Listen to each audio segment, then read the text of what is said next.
तुमच्या मनात पण कधी विचार आलाय का मी देखील श्री गुरुचरित्राचं पारायण करावं? तर हा व्हिडिओ तुमच्यासाठीच आहे. जर हा विचार मनात आला असेल तर तुम्ही स्वतःला भाग्यवान समजा, कारण तुमच्यावर श्री दत्त महाराजांची कृपादृष्टी आहे.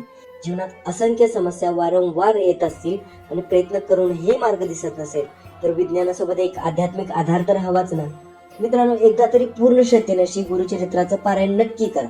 आता हे पारायण का करायचं, कसं करायचं, सगळ्यात महत्वाचं म्हणजे कोणत्या दिवशी करायचं आणि कोणकोणत्या नियमांचं पालन करायचं, आता हे सर्व आपण एकाच व्हिडिओमध्ये पाहूयात.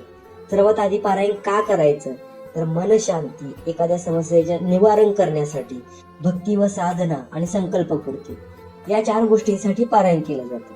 आता आपण पाहूयात पारायण करताना कोणकोणत्या नियमांचे पालन करायचे. पुढे स्क्रीनवरती जे काही नियम दिलेले आहेत त्याचा स्क्रीनशॉट काढा. त्यामध्ये काही लोकांच्या घरामध्ये खूप अडचणी असतात. त्यांनी कुटुंबातील त्या सदस्यासोबत वाद न घालता हे पारायण आपल्या कुटुंबाच्या सुख, शांती, समृद्धी आणि समाधानासाठीच चालू आहे अशी विनंती करून समजूत घालावी. आता पारायण करायचं कसं आणि नक्की कोणत्या दिवशी कोणता अध्याय वाचायचा याची विस्तृतपणे माहिती स्क्रीनवरती दिलेली आहे. त्याचा स्क्रीनशॉट काढा आणि आपल्या वेळेनुसार वाचा.